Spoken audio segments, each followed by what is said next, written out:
Hola chicos, ¿qué tal? ¿Cómo estáis? Bueno, en el vídeo de hoy vamos a traer otro ejemplo en el cual vamos a intentar demostrar que el volumen de los cuerpos de revolución que hemos visto hasta el momento tiene sentido con respecto a la expresión que vimos en el último vídeo, la cual nos decía que yo simplemente podía integrar la función elevada al cuadrado multiplicada por pi entre los límites entre los cuales determinase la función y ver que en efecto esto me iba a dar el volumen.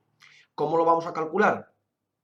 Vamos a determinar en un ejemplo en concreto, el cual me permite determinar tanto geométrica como analíticamente el volumen de la figura y ver que en efecto tiene sentido. ¿A qué nos referimos con eso? Pues yo voy a definir la función f de x, en este caso, f de x igual a x, y voy a decir que está definida entre los intervalos menos 2 y 2. ¿De acuerdo? Entonces, voy a ver cuál es la figura que se me forma si yo revoluciono esta función entre el punto menos 2, x igual a menos 2 y x igual a 2, y ver qué figura se me forma, y de esa manera, primero, aplicar la integral y calcular el volumen, y después calcularlo geométricamente como si fuera simplemente una figura normal y ver que esos dos volúmenes coinciden. ¿A qué nos referimos con esto? Pues que yo voy a apuntar aquí en nuestro plano cartesiano, ¿vale? Como siempre lo tenemos aquí en este caso trabajando en volumen, tendré que voy a poner la condición, en este caso, de que si la función está entre menos 2, en este caso, y 2, sea la función x, ¿de acuerdo? Y la podemos ver desde arriba, que nos queda esa función igual a x simplemente entre el punto menos 2 y 2. ¿Y ahora qué es lo que voy a hacer? Voy a hacer que gire con respecto a esta curva. Y vemos que nos queda ese giro con respecto al eje x de la curva.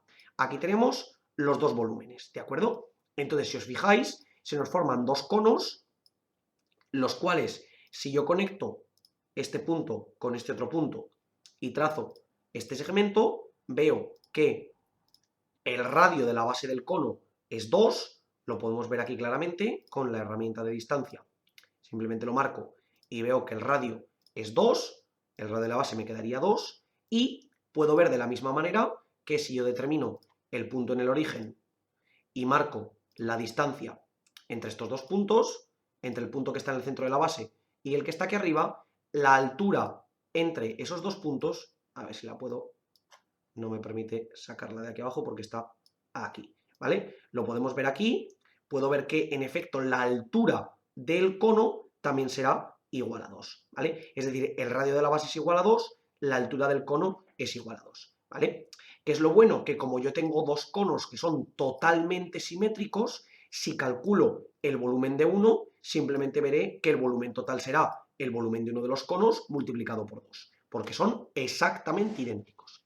Entonces, primero voy a calcular la integral, en este caso el volumen, que recordamos que era la integral entre a y b de pi por la función al cuadrado con su diferencial de x. Entonces, ejemplificamos en nuestro caso en concreto, y esto sería la integral entre menos 2 y 2 de, aquí he puesto una x, perdón, esto es pi, de pi por la función, es decir, x al cuadrado, diferencial de x.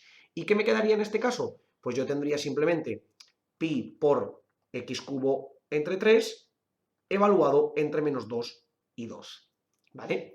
Entonces, ¿qué tendremos en este caso? Pues simplemente me quedará pi por, tendremos 2 al cubo, es decir, 8 tercios, menos pi por menos 2 al cubo, es decir, menos 8 tercios. ¿Y qué es lo bueno? Que este menos con este menos se me va y me queda pi por 8 tercios más pi por 8 tercios, es decir, 2 veces pi por 8 tercios, o lo que es lo mismo, 16 tercios de pi, en este caso en unidades cúbicas, ¿de acuerdo? Este es el volumen que nos queda. El volumen, si yo aplico la integral, sería 16 entre 3 por pi en unidades cúbicas, ¿vale?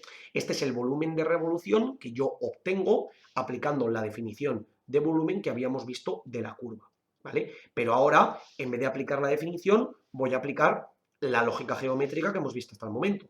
Es decir, si recordáis, yo puedo poner a revolucionar sobre un eje, ¿vale? Esto me quedaría tal que así.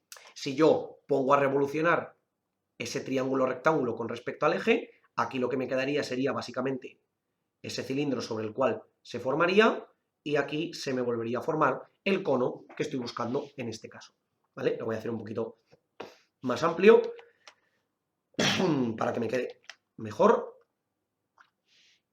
más simétrico, es decir, tal que así, y esto quedaría tal aquí. Este sería aproximadamente mi cono, ¿vale? Y hemos visto en nuestro ejemplo en concreto que el cono tiene 2 unidades de longitud en el caso de la base, es decir, que el radio de la base es igual a 2, y también hemos visto que la altura del cono es igual a 2, es decir, la distancia que une el centro de la base con el fondo, ¿vale? Es decir, que la altura también es igual a 2. Por tanto, aquí tengo ese cono que tendría radio igual a 2, altura igual a 2. Por tanto, si recordáis, el volumen de un cono era 1/3 del área de la base por la altura, al ser una figura que terminaba en punta, es decir, 1/3 del área de la base, que será pi por r al cuadrado y por la altura.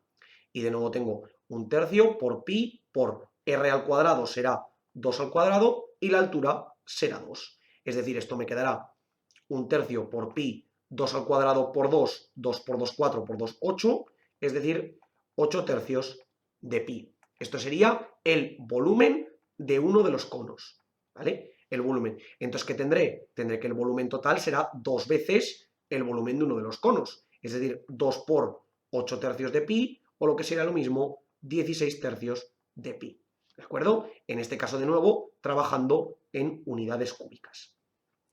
Y como podemos ver, el volumen calculado de esta manera y calculado de esta otra manera, me resulta que es exactamente el mismo, ¿de acuerdo? Entonces podemos ver que para esta función en concreto funciona perfectamente. ¿Qué es lo que ocurre? Que si yo dibujo otras curvas, en este caso que no sean rectas, otro tipo de funciones, como por ejemplo podría venir aquí y simplemente dibujar la función x al cuadrado, ¿vale? Lógicamente, el cálculo que acabo de hacer ya no me sirve, ya no puedo hacer una geometría tan elemental porque ahora el lado de la curva ya no es una recta, sino que es precisamente una curva. Por lo tanto, yo no puedo aplicar ese término que he visto antes, ¿vale? De calcular el cono, porque ahora ya no tengo una superficie recta como superficie lateral de la curva. Mejor dicho, como superficie lateral del cono. Por lo tanto, no puedo aplicar ese concepto geométrico y es cuando ya tengo que aplicar la integral. La idea analítica sería exactamente lo mismo, volver a cumplir esto, pero ya no podría hacer su demostración geométrica porque en este caso me quedaría una figura la cual yo no sé calcular el volumen de manera mecánica, de manera manual, ¿vale? Simplemente tendría que utilizar la integral como hemos visto. Entonces, ¿para qué nos sirve todo esto? Para darnos cuenta de que en efecto, en aquellos casos en los que tengo una recta, sí que me permite ver que en efecto la expresión cumple con la fórmula, y de esa manera puedo ver que cuando ya no puedo determinar geométricamente el volumen, lo calculo analíticamente aplicando la expresión que hemos visto. Por lo tanto, nuestra herramienta tiene sentido. Aquí tenéis, chicos, un ejemplo práctico de para lo que nos puede valer, en este caso, el cálculo de un volumen de revolución. Como os digo, si yo ahora simplemente, en vez de poner x, pusiera x al cuadrado, calcularía el volumen de estos conos, es decir, de este cono, bueno, cono, por llamarlo de alguna manera, sería de este cuerpo de revolución de la función x al cuadrado con respecto al eje x, de este cono de aquí más este de aquí, porque al final estoy calculando el de los dos, ¿vale? Si os dais cuenta, cuando yo calculo, en este caso, entre los puntos menos 2 y 2, yo hago la integral entre menos 2 y 2 de pi por f de x al cuadrado, en este caso, o mejor dicho, de pi por x al cuadrado. Esto es lo mismo que decir 2 veces el volumen entre 0 y 2 de pi por x al cuadrado con su diferencial, ¿vale? En este caso me serviría, ¿por qué? Porque en este caso veo que es completamente simétrico, ¿vale? Es decir, si yo lo veo aquí, es totalmente simétrico un cuerpo con respecto al otro. ¿Qué es lo que ocurre? Que en caso de que esta función no fuese simétrica, esto no me valdría, porque no podría aplicar ese principio de simetría entre cada una de ellas. Por lo tanto, he de tener muy en cuenta que el punto con respecto al cual yo divido la integral en dos partes sea exactamente el mismo. Pero vamos, simplemente yo os recomiendo que calculéis la expresión como tal, entre un límite y el otro, y no os debería dar ningún problema. Como os digo siempre, chicos, por favor, cualquier duda, cuestión o pregunta que tengáis, dejadlo en los comentarios y nosotros la intentaremos resolver. Por lo demás, muchísimas gracias por el vídeo, espero que os haya servido y que vaya bien.